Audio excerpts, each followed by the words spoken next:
Welcome students. आज के class में हम लोग जानेंगे मेजरमेंट, मापन। मापन क्या है? आप ये समझ लो, मापन मेजरमेंट क्या होता है एक एग्जाम्पल से समझते हैं। ये मार्कर है, इस मार्कर की लंबाई, मान लीजिए कुछ वस्तुएं हैं, उनके द्रव्यमान मापना हो। आप 10 बच्चे हो, 10 का द्रव्यमान हम उनका मास चेक कर लेते हैं। तो इनका मास, एक बच्चा बताया सर मेरा 5 है, दूसरे 50 है, किसी ने कहा सर 40 है, किसी ने कहा 30 है। अब खुद सोचो, जब आपके द्रव्यमान को हम ऐसे लिखते हैं तो इससे कुछ बोध, आप ऐसे लिखे हुए कोई नया व्यक्ति आएगा, वो देखकर बता सकता है ये क्या है? नहीं। मतलब दो वस्तुओं की अगर हमें तुलना करनी होगी तो वहां हमें मापन की आवश्यकता होगी, मापन की जरूरत होगी। तो तुलनात्मक अध्ययन करने के लिए हम मापन की व्यवस्था रखे हैं। अब मापन कैसे करेंगे, किनका मापन कर सकते हैं? तो चलिए आज शुरू करते हैं। पहला हम लोग टॉपिक डाले हुए हैं भौतिक राशियां, फिजिकल क्वांटिटीज।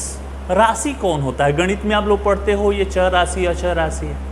हमारे फिजिक्स में राशि का मतलब क्या है? जिसको मापा जा सके, जिसका मापन किया जा सके। प्रत्यक्ष माप सको या अप्रत्यक्ष। तो जिन राशियों का, इसका डिफिनीशन नोट करेंगे, कॉपी खोलेंगे, जो बोल रहे हैं उसको लिखते भी चलेंगे। पहले एक बार वीडियो बढ़िया से देख लीजिए, दूसरी बार में उसका रिटेन कर लेना है। जो भी बड़ा बड़ा होगा हम बोर्ड पे सॉल्व करते चलेंगे, लिखते चलेंगे। छोटी छोटी जो परिभाषाएं आप खुद से सुनेंगे, समझेंगे, तब नोट करेंगे उसको। तो भौतिक राशियों की परिभाषा क्या देंगे? वे राशियां जो मापी जा सके, जिसका मेजरमेंट हो सके। मेजरमेंट कैसे हो सकता है? अब ये देखो, इसका मेजरमेंट सीधे हो सकता है, फीता उठाए माप लिए। तो इसकी लंबाई का तो मेजरमेंट प्रत्यक्ष हो सकता है, डायरेक्ट हो सकता है। लेकिन इस वस्तु पर लगने वाला बल निकालना हो, त्वरण निकालना हो, वेग निकालना हो, ऊर्जा निकालना हो, तो कुछ और भी राशियां हैं जिनका प्रत्यक्ष मापन नहीं हो सकता। उनको मापने के लिए, उनका मेजरमेंट करने के लिए हम लोग फॉर्मूलों का इस्तेमाल करते हैं। तो उनको कहते हैं अप्रत्यक्ष मापन। जिनको सूत्र, सिद्धांत, फॉर्मूले द्वारा जिनका मेजरमेंट किया जा सकता है, जिन राशियों को फॉर्मूले द्वारा डेराइव किया जाता है, उसको हम लोग क्या कहेंगे? Indirect measurement. डायरेक्ट मेजरमेंट कौन हुआ? सीधे इसको रखे, तराजू पर 10 ग्राम 20 ग्राम मिल गया, डायरेक्ट मेजरमेंट हुआ। और इनडायरेक्ट, ए बराबर ए में बल का मापन हमने कर लिया सूत्र से। तो जैसे भी मापो, बल मिला ना, तो जिसका मापन हो सके वह भौतिक राशियां। तो भौतिक राशियां कौन है? जिन राशियों का मापन किया जा सके, जिनका मापन हो सकता है, वे सभी के सभी भौतिक राशियां कहलाती हैं। जैसे लंबाई, द्रव्यमान, समय, बल, ऊर्जा, वेग, त्वरण, कार्य, शक्ति, सबका मेजरमेंट होता है। हम लोग मापते हैं, हमने 10वां 9th क्लास में हमने उनका मेजरमेंट किया है। तो जिन राशियों का मेजरमेंट किया जा सके, मापन किया जा सके, उनको क्या बोलेंगे हम लोग? फिजिकल क्वांटिटीज, भौतिक राशियां। उदाहरण में हम लोग क्या लिखेंगे? लंबाई, द्रव्यमान, समय, बल, वेग, त्वरण, कार्य, शक्ति, ऊर्जा, जो भी है, ये सभी भौतिक राशियां हैं। अब भौतिक राशियों के प्रकार में आओगे तो भौतिक राशियों को बाबू हम लोग 2 प्रकार में मापेंगे, 2 भागों में बांटेंगे। भौतिक राशियों के प्रकार, टाइप ऑफ फिजिकल क्वांटिटीज। इसको 2 शाखाओं में बांटेंगे, 2 भागों में बांटेंगे। पहली को बोलेंगे मूल राशियां, फंडामेंटल क्वांटिटीज, और इसको व्युत्पन्न राशियां,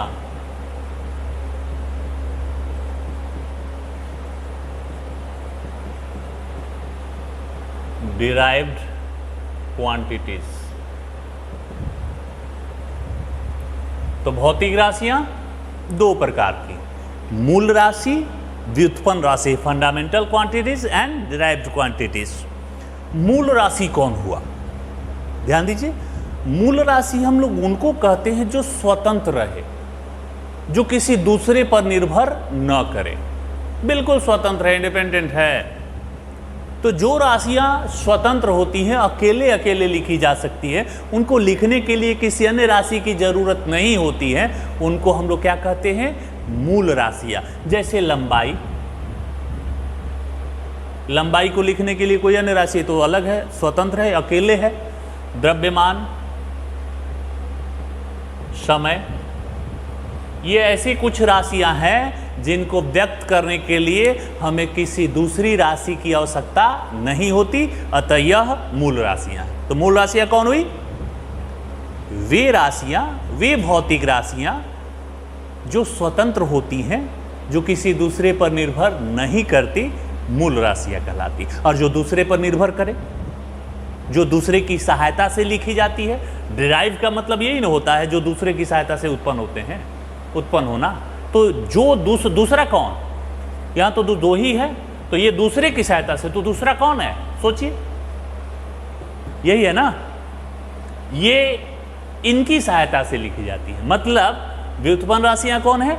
वे राशियां जो मूल राशियों की सहायता से व्यक्त की जाती हैं, मूल राशियों की सहायता से लिखी जाती हैं, व्युत्पन्न राशियां कहलाती हैं। जैसे में वेग, बल, त्वरण, क्षेत्रफल, ये सब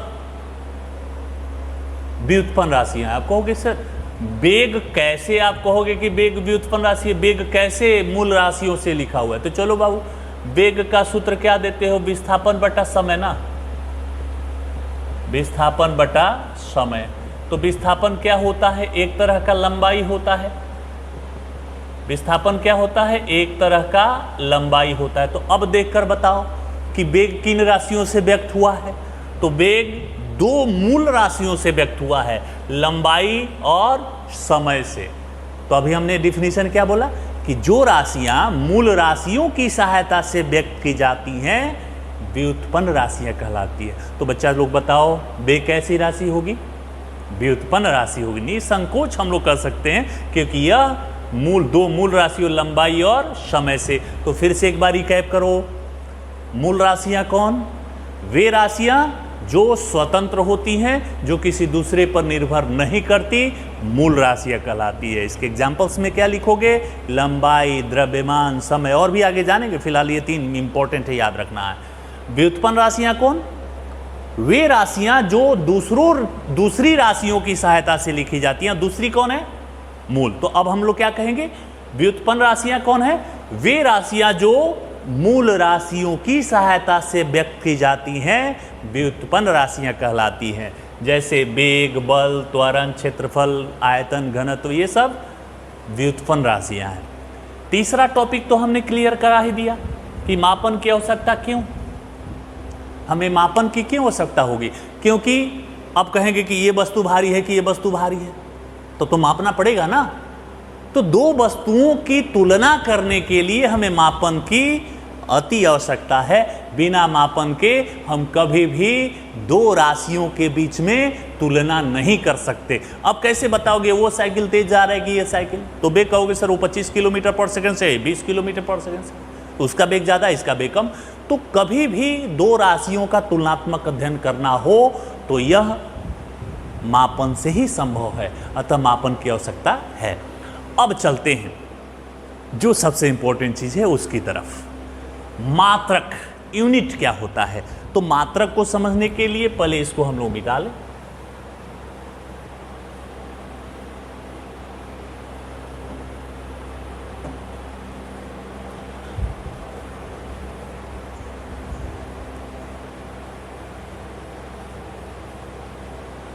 चलिए आते हैं मात्रक, यूनिट। देखो बच्चों, किसी भौतिक राशि को आप मापते हो, क्योंकि राशि का भौतिक राशि की परिभाषा है जिसको मापा जा सके। अब कुछ आप 10 बच्चों का द्रव्यमान मापकर हम यहां लिख दिए। पहले भी एग्जांपल बताए थे, 20, 30, 40, 50, इस तरह से हमने लिख दिया। 4 बच्चों के द्रव्यमान को हमने मापा और माप कर हमने ऐसे लिख दिया, पहले बच्चे का द्रव्यमान 20, दूसरे का 30, तीसरे का 40, चौथे का 50। तो इससे कुछ बोध होता है, अब इन अंकों की तरफ, इन संख्याओं की तरफ हम अगर ध्यान से देखते हैं तो पाते हैं सर इससे तो कुछ निष्कर्ष ही नहीं निकलता है। 20 क्या 20 लोग, 20 घंटा, 20 किलोमीटर, क्या 20? तो इससे कुछ बोध ही नहीं होता। अब देखो 20 kg, अब कहते हो कि सर ये कुछ आगे लगा हुआ है तो इससे कुछ बोध हो रहा है, कुछ मीनिंग निकल रहा है। यही राशि का मात्रक कहलाता है। मतलब मात्रक क्या है? किसी भौतिक राशि को मापने के लिए एक मानक पैमाने की परिभाषा हम लिख देते हैं। किसी भौतिक राशि को मापने के लिए एक मानक पैमाने की आवश्यकता होती है, जिसे उस राशि का मात्रक कहते हैं।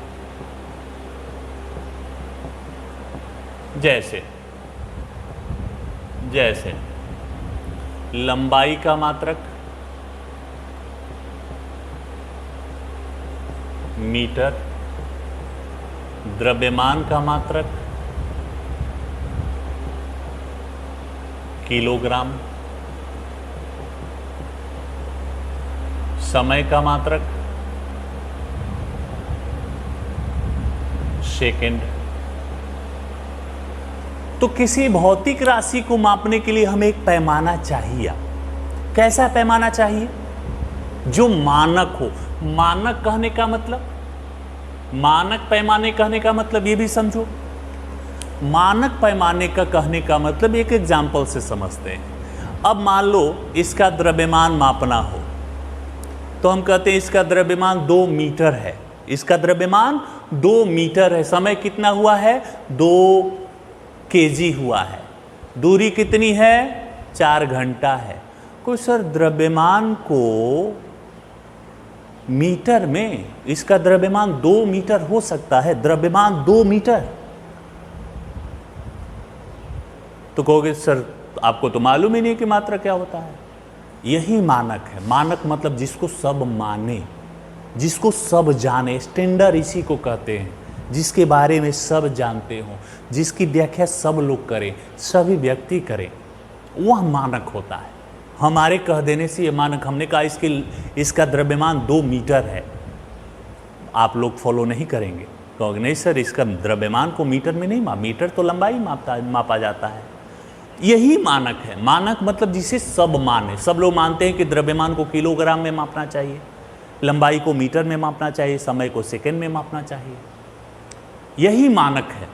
तो किसी राशि को मापने के लिए एक मानक पैमाना चाहिए, एक स्टैंडर्ड स्केल चाहिए।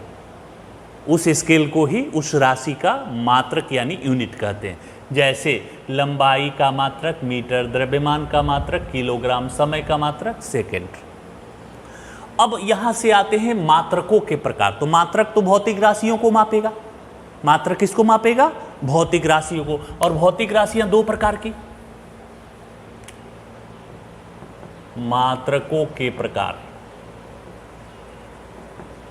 तो मात्रक तो भौतिक राशियों को मापेगा और भौतिक राशियां 2 प्रकार की। तो मात्रक भी 2 भागों में बढ़ जाएंगे। एक वह मात्रक जो मूल राशि को मापेगा, एक वह मात्रक जो व्युत्पन्न राशि को मापेगा। तो जो मूल राशि को मापेगा, मूल मात्रक, फंडामेंटल यूनिट, और जो व्युत्पन्न राशियों को मापेगा वह व्युत्पन्न मात्रक, डिराइव्ड यूनिट। तो मात्रक कितने प्रकार के? 2 प्रकार के। मूल मात्रक, व्युत्पन्न मात्रक। बिल्कुल राशि याद है तो आप ऐसे समझो ना, मात्रक क्या है? राशि को मापेगा। और राशि 2 भागों में बट गई तो मात्रक भी 2 भागों में। एक वह जिधर मूल राशि जाएगी तो मूल मात्रक, एक वह जो व्युत्पन्न जाएगी तो व्युत्पन्न मात्रक। तो ये परिभाषा भी हो जाएगा कि मूल राशियों को मापने के लिए जो मात्रक प्रयोग किए जाते हैं मूल मात्रक, और जो व्युत्पन्न राशियों को मापने के लिए मात्रक प्रयोग किए जाते हैं वह व्युत्पन्न मात्रक। और राशि से भी परिभाषा दे सकते हैं। मूल राशि कैसे मापी जाती है? स्वतंत्र, किसी दूसरे पर निर्भर। तो मूल मात्रक क्या है? ऐसा मात्रक जो स्वतंत्र हो, किसी दूसरे पर निर्भर न करता हो, वह मूल मात्रक। जैसे लंबाई का मात्रक मीटर, द्रव्यमान का मात्रक किलोग्राम, समय का मात्रक सेकंड। ये अलग अलग है, स्वतंत्र है।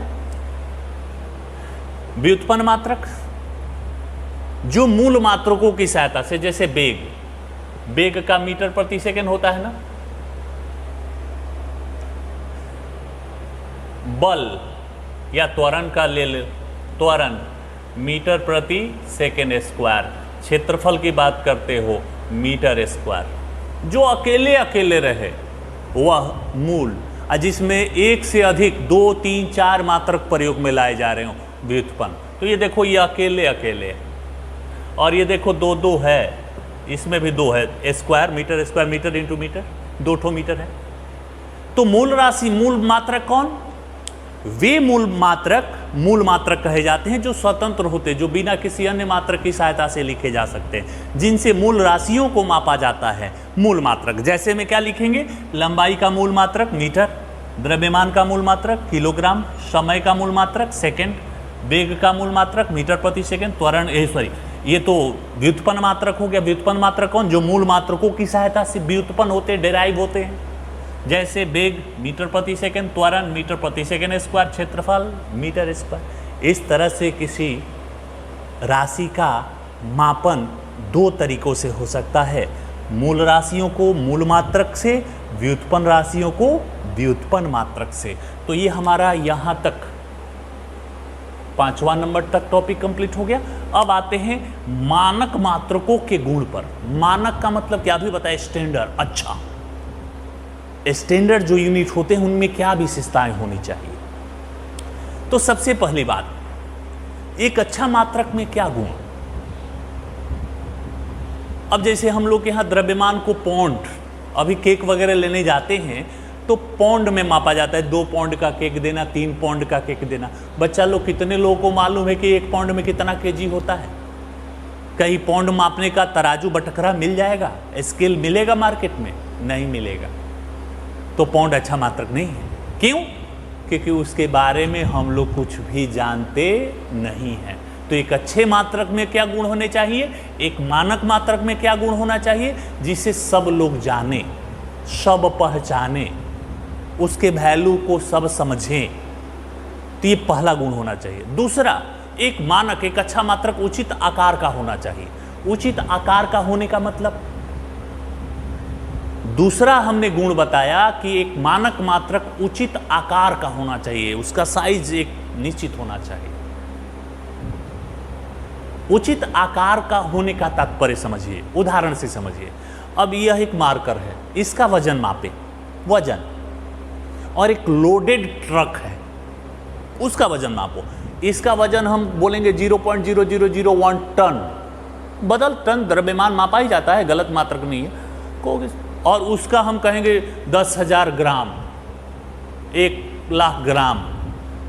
कहोगे सर द्रव्यमान को टन में, ये गलत नहीं है, ये टन में मापा जा सकता है, वो ग्राम में भी बदला जा सकता है।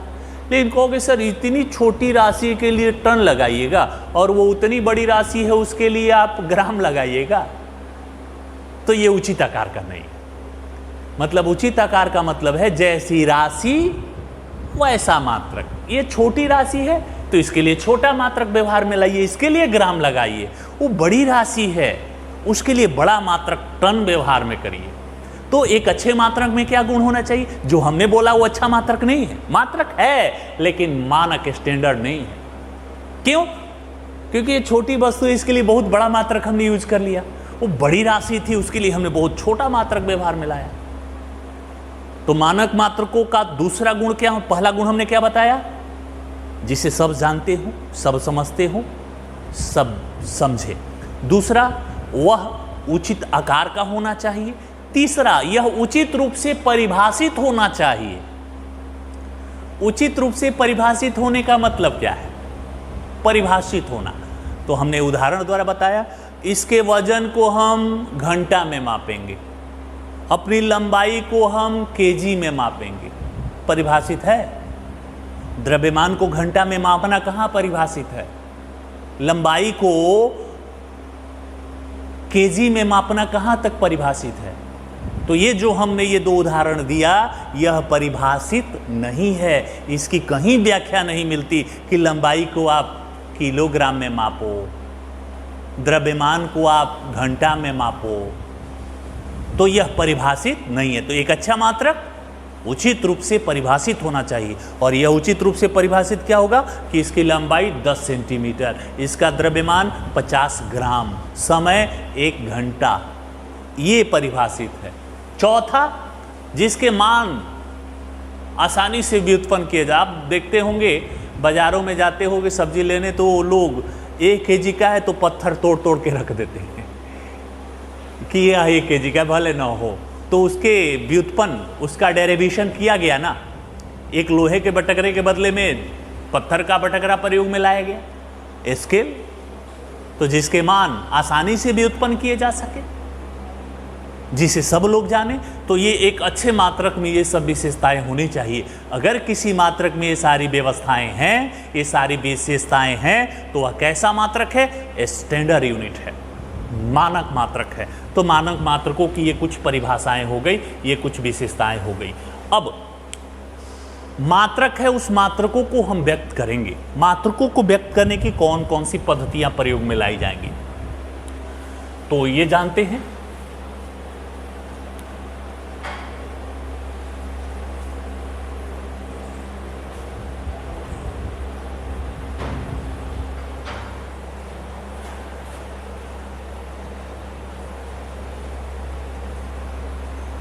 मात्रकों को व्यक्त करने की पद्धतियां, मात्रकों को व्यक्त करने की पद्धतियां, इसके सिस्टम्स कौन कौन से हैं? तो बाबू, मात्रकों को व्यक्त करने की कुछ मुख्य पद्धतियां हैं, वो निम्नलिखित है। पहली सीजीएस पद्धति, पहला एफपीएस दे देते हैं, एफपीएस पद्धति, दूसरा सीजीएस, तीसरा एमकेएस, और चौथा एएसआई पद्धति। तो किसी मात्रक को व्यक्त करने की निम्नलिखित पद्धतियां हैं, एफपीएस, सीजीएस, एमकेएस, एएसआई। ध्यान दीजिएगा, इन चारों को बारी बारी से जानते हैं। पहला एफपीएस, एफ का मतलब फुट, फुट तो लंबाई मापा जाता है ना। पौंड द्रव्यमान मापा जाता है, और एस का मतलब सेकंड, समय मापा जाता है। तो जिस पद्धति के अंतर्गत लंबाई को फुट में, द्रव्यमान को पौंड में और समय को सेकंड में मापा जाता है, वह एफपीएस पद्धति कहलाता है। एफपीएस पद्धति, इस पद्धति की खोज फ्रांस में हुई थी, तो इसको फ्रांसीसी पद्धति भी कहते हैं। फ्रांसीसी पद्धति भी कहते हैं, फ्रांस में खोज होने की वजह से फ्रांसीसी पद्धति भी कहा जाता है। तो बाबू, एफपीएस पद्धति कौन? जिस पद्धति के अंतर्गत लंबाई को फुट में, द्रव्यमान को पौंड में, समय को सेकंड में मापा जाता है, उसको फ्रांसीसी पद्धति यानी एफपीएस पद्धति कहते हैं। Number 2 CGS. सीजीएस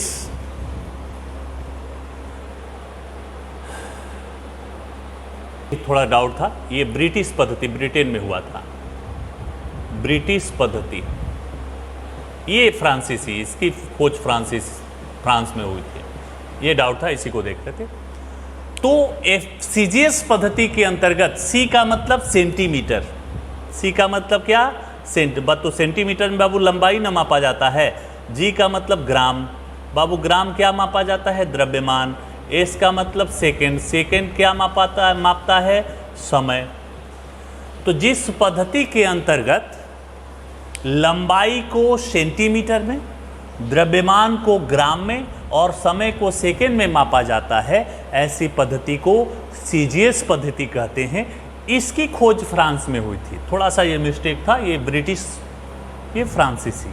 तीसरी पद्धति में आते हैं एमकेएस।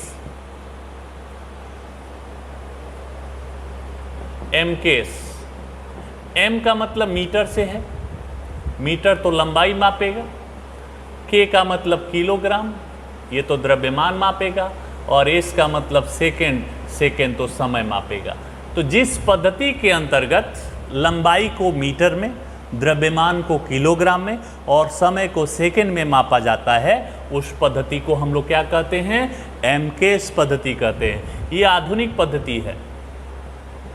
आज के दौर में इसी पद्धति का हम लोग व्यवहार करेंगे।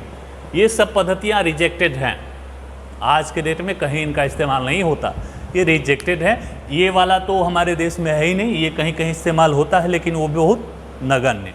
आज के डेट में हम लोग किस पद्धति को लेकर फॉलो करते हैं? एमकेएस सिस्टम को लेकर चलते हैं। मीटर, केजी, सेकंड को, लंबाई को मीटर में मापते हैं, द्रव्यमान को केजी में मापते हैं, समय को सेकंड में मापते हैं। एक समस्या और हुई, ये जो मेजरमेंट हुआ, ये पद्धतियाँ हुई, तो एक समस्या हुई कि इसकी लंबाई को मापना है। तो विश्व के 3 देश के 3 लोग, एक ने कहा कि इसकी लंबाई 0.8 फुट है, एक ने कहा कि ये 10 सेंटीमीटर है, एक ने कहा कि 0.1 मीटर है। 3 अलग अलग व्यक्तियों ने इसके मापन 3 अलग अलग पद्धतियों में की और बोला तुम्हारा गलती है, मेरा वाला, वो बोले नहीं तुम्हारा गलती है, मेरा वाला सही, वो बोले। और ऑब्जर्वर हम अगर ऑब्जर्वेशन कर रहे हैं, तीनों को देख रहे हैं, तो किनका सही बोले? हमारे अनुसार तो तीनों अपनी अपनी जगह पर सही है। मात्रक अलग अलग, 1 फुट में माप रहा है, 1 सेंटीमीटर में माप रहा है, 1 मीटर में माप रहा है, लेकिन समस्याएं तो हुई। वो तीनों आपस में लड़े हुए हैं, नहीं बोलिएगा तो विश्व युद्ध। तो फिर हमने ऐसा किया कि उन सब तीनों को बोला कि बाबू लोग, आप लोग एक ही मात्रक लगाओ, एक ऐसा मात्रक लगाओ जो ये तीनों माने, तीनों देश फॉलो करते हो। तो इस तरह से अंतर्राष्ट्रीय पद्धति की शुरुआत हुई, इंटरनेशनल सिस्टम की शुरुआत हुई, जिसको एएसआई कहा गया। उल्टा होता है ये इंटरनेशनल सिस्टम, अंतर्राष्ट्रीय पद्धति।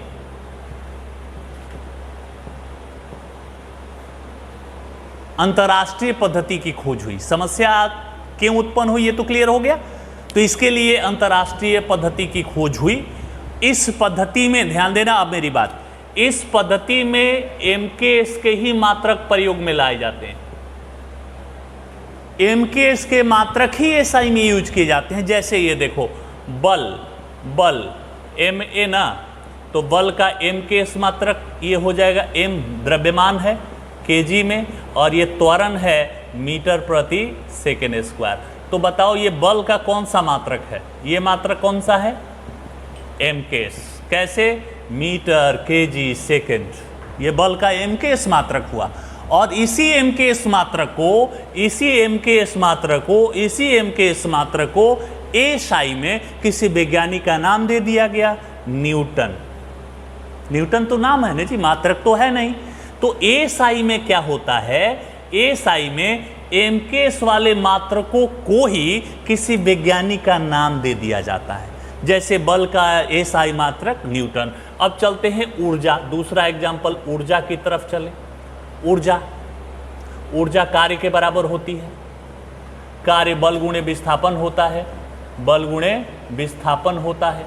बल का क्या अभी लिखे हैं, देखो यहाँ, केजी मीटर प्रति सेकेंड स्क्वायर। अब विस्थापन मीटर में, तो क्या हो जाएगा? केजी मीटर स्क्वायर प्रति सेकेंड स्क्वायर। बताओ ये कैसा मात्रक है बल का, कार्य का, ऊर्जा का? तो कहोगे sir MKS, metre KG second, तो यह एमकेएस मात्रक है। और इसी एमकेएस को एसआई में चलोगे तो हमने क्या कहा? एसआई में जो मात्रक प्रयोग में लाए जाते हैं वह एमकेएस मात्रक ही लिखा जाता है। न्यूटन का मतलब केजी मीटर पर सेकेंड स्क्वायर होता है। न्यूटन कोई मात्रक नहीं, न्यूटन तो नाम है, जूल।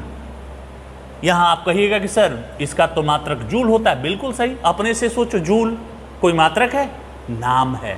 तो एसआई पद्धति में एम के पद्धति के मात्रकों को ही किसी वैज्ञानिक का नाम दे दिया जाता है। तो जैसे ऊर्जा का एसआई मात्रक क्या हो गया, जूल। बल का एसआई मात्रक क्या हो गया, न्यूटन। तो ये एसआई पद्धति में। अब एसआई पद्धति में कुछ और चीजें जानते हैं, चलो ऑन करो। तो ये हो गया एसआई पद्धति। एसआई पद्धति के बारे में कुछ और जानते हैं। एसआई पद्धति में याद रखना है, इंपॉर्टेंट चीज लिखवाने जा रहे हैं। एसआई पद्धति में 7 मूल मात्रक तथा 2 सहायक मात्रक होते हैं। अब कौन कौन साथ होते हैं उसको नोट कर लेते हैं। तो एक टेबल बना देते हैं हम यहां, क्रम संख्या, मूल मात्रक और संकेत।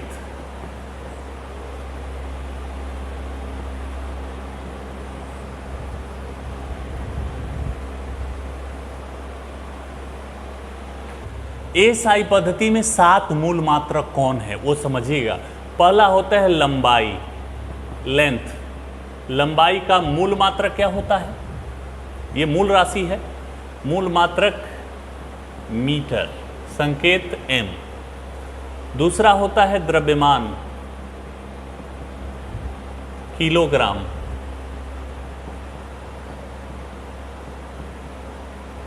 तीसरा होता है समय, सेकेंड, एस। विद्युत धारा, एम्पियर, ए। ऊष्मागतिकीय ताप, केल्विन।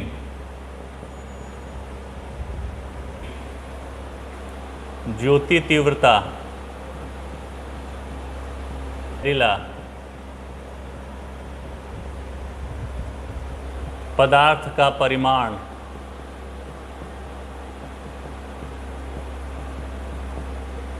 मोल। और 2 सहायक मात्रक हैं, समतल कोण और ठोस कोण या घन कोण, सॉलिड एंगल। इसको रेडियन में मापते हैं और इसको एस्टेरेडियन में।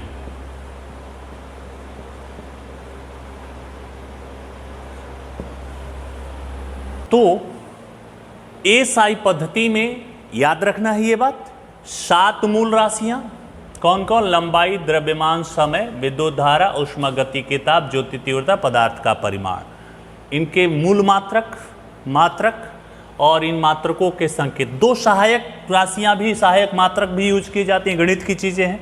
समतल कोण प्लेन एंगल और ठोस कोण सॉलिड एंगल। प्लेन एंगल को रेडियन में और सॉलिड एंगल को एस्टेरेडियन में। रेडियन का संकेत RAD, SR, ठोस कोण या समतल कोण का। अब बात ध्यान दीजिएगा, ये जो 7 लिखवाए हैं आप एक तरह से समझ लीजिए कि हमारे फिजिक्स में ये 7 मूल राशियां ही हैं। बस इन 7 को याद रखना है। इन 7 की सहायता से आगे वाली सभी राशियां व्युत्पन्न की जाएंगी। कोई 8वीं राशि अगर कोई है तो इन्हीं 7 में से किसी एक से मिलकर बनी होंगी। 7 मूल राशियां ही हैं, कोई अन्य राशि अब मौजूद नहीं है।